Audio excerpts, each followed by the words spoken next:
They expected rust and dust, but what they saw through the canopy glass made every soldier step back. The Pacific Ocean stretched endlessly in every direction, a mirror of steel blue water under the morning sun. From above, the island barely looked like more than a speck, a patch of green adrift in a sea that could swallow continents. The helicopter's rotors chopped the air in a steady rhythm as Staff Sergeant Mark Ellison stared out from the open side door. He was in his 40s, a man with the kind of weathered features that came from years of deployments. Next to him sat Dr. Lena Morris, a civilian historian whose crisp white shirt was already clinging to her from the tropical humidity. "This place doesn't even have a name," Ellison said, his voice cutting through the headset static.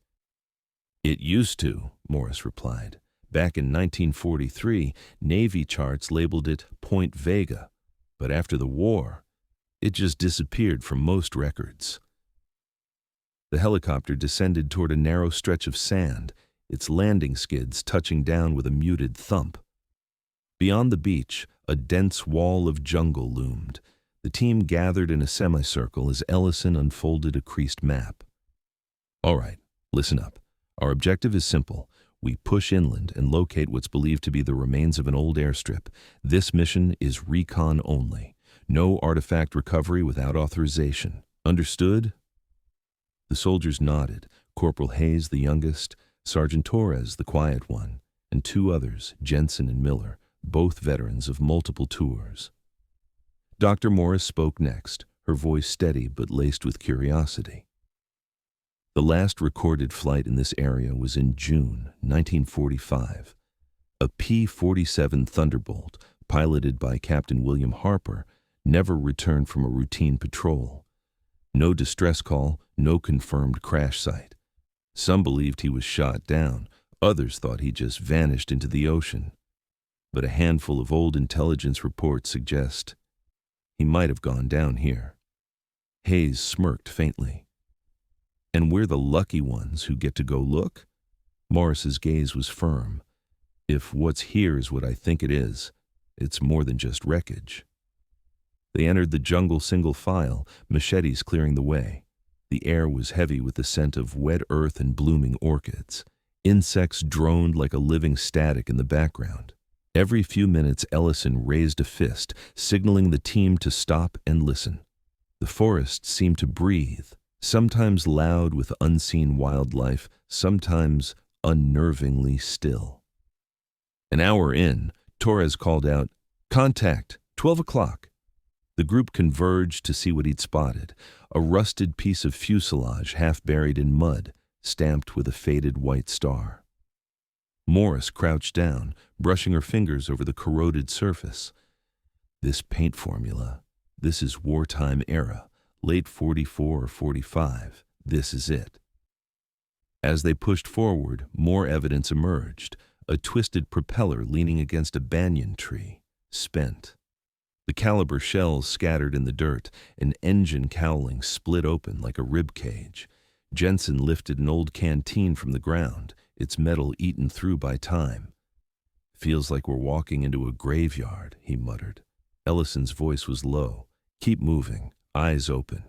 They found an old runway marker stone toppled and overgrown. Dr. Morris ran her hand over its moss-covered surface. "They built something here, and it's been untouched for decades." The deeper they went, the quieter it became. Birdsong faded. The air grew still, as if even the wind refused to pass through. Hayes frowned. "Feels wrong here." Torres adjusted his grip on his rifle. "It's the kind of wrong you feel in your bones." Then, from up ahead, Miller's voice came. "Sir, I think we've got the main wreck." The fuselage emerged from the jungle like a relic of another age, its nose driven deep into the earth. Vines and moss draped over the frame like a burial shroud. One wing was broken completely, the other sagged under its own weight. But the cockpit was intact. Ellison approached slowly, his boots squelching in the damp soil. Sunlight streamed through the canopy, casting shifting patterns across the glass. At first, he saw only shadows inside. Then his eyes adjusted. There was someone in the pilot's seat. Dr. Morris's voice dropped to a whisper. "Oh my God, he's still there." The man wore a World War II flight suit in near-perfect condition, the leather of his helmet worn but intact, the goggles still strapped over his eyes. Hayes stepped back instinctively. That can't be real. 70 years and he looks untouched, Torres finished quietly. Ellison placed a hand on the canopy glass. It was warm from the filtered sunlight, but the figure inside looked as though he'd been frozen in the moment of his last breath. Morris raised her camera, zooming in for a clear shot. The lens clicked into focus, and that's when she saw it. In the pilot's right hand was a small leather-bound journal. The leather was cracked with age, but the gold lettering on the cover was still visible. One word: home. Her voice wavered.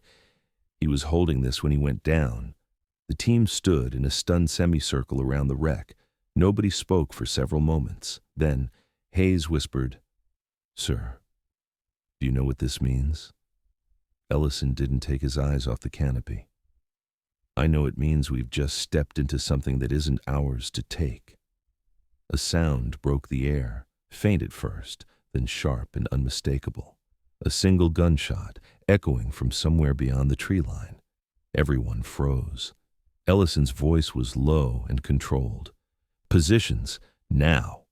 The screen would fade to black here, leaving the audience's questions hanging in the air. The gunshot cracked the silence like glass. Ellison's training took over. "Spread out, cover the wreck," he barked, signaling Hayes and Torres to flank left while Miller and Jensen moved right. Dr. Morris crouched low beside the fuselage, clutching her camera like a lifeline. Her eyes darted toward the trees. That shot, it came from close. Ellison scanned the dense wall of green, but nothing moved. No voice, no second shot, just the oppressive weight of the jungle pressing in. They regrouped. "We can't stay here in the open," Torres said, eyes sweeping the tree line. "Whoever fired that shot knows we're here." Ellison's gaze went back to the cockpit. The journal in the pilot's hand caught the light again. He felt a strange pull toward it, not greed, not even curiosity, but something heavier. "We take it," he said finally. "If someone doesn't want us to have it, there's a reason." Hayes frowned. "Sir, command said no artifact retrieval." "I'll take responsibility," Ellison cut in. "Morris, can you get it?" She hesitated only a moment before nodding. "If the canopy isn't locked, yes." The glass was clouded with decades of grime, but the metal frame was surprisingly intact. Morris found the latch, brittle but functional. With a slow, steady push, the canopy groaned open, releasing a stale breath of air trapped since 1945. The scent hit them first. Not rot, but something dry, metallic, almost preserved. Up close, the pilot's features were astonishing. Skin weathered but uncollapsed, eyes hidden beneath the goggles. His left hand rested gently on the throttle, frozen mid-flight. Morris's hands trembled as she reached for the journal. The leather was stiff, but it came free. They moved a few steps back from the wreck before opening it. The first page was dated June 12, 1945. "Patrol today was routine until we caught sight of smoke over the island. Command says it's nothing, but I know the Japanese still hold ground here. Something tells me I shouldn't have seen that smoke." The entries that followed were fragmented. Weather notes, radio chatter transcriptions, mentions of fuel running low and engine misfire. Then one line stood out: "If I don't make it back, tell them I was coming home." A second gunshot rang out, closer this time. Bark splintered off a tree trunk inches from Torres's head. "They're targeting us now," he shouted, dropping into cover. Ellison snapped into command mode. "Miller, smoke out! Hayes, get Morris to the LZ." But Morris clutched the journal to her chest. "I'm not leaving without finishing it." A sudden rustle in the trees made Ellison turn, but instead of an attacker, his vision seemed to warp. For a heartbeat, the jungle faded, replaced by the roar of radial engines and the salt wind of open sky. He wasn't standing in the present anymore. He was in the cockpit. Captain William Harper gripped the stick, sweat streaking his dust-covered face. Alarms wailed and black smoke trailed from the engine.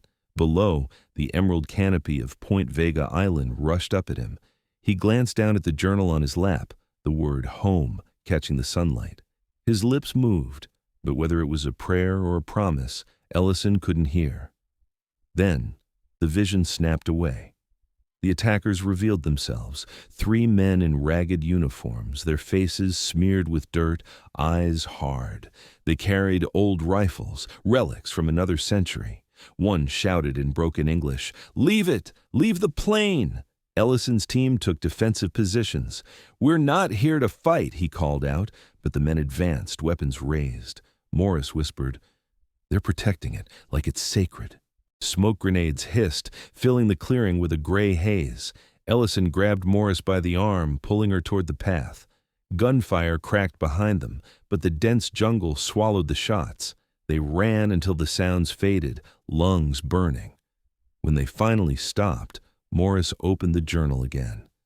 The last entry was dated the day of the crash. "If they find me, they'll never know why I stayed. This island has seen enough blood. I won't bring more to it. If I die here, let it be in peace, dreaming of home." Back at the helicopter, Ellison handed the journal to Morris. "Make sure his story is told." Every word she nodded, eyes shining. "The world forgot him. We won't." As the helicopter lifted off, Ellison looked down at the island, now shrinking into the distance. Somewhere in that green maze, the pilot still sat at his post, guarding the one word that had meant more to him than orders, victory, or survival. Home. The camera lingers on the journal's final page before fading to black. A single question hangs in the air for the audience. What else lies hidden on Point Vega, waiting to be found?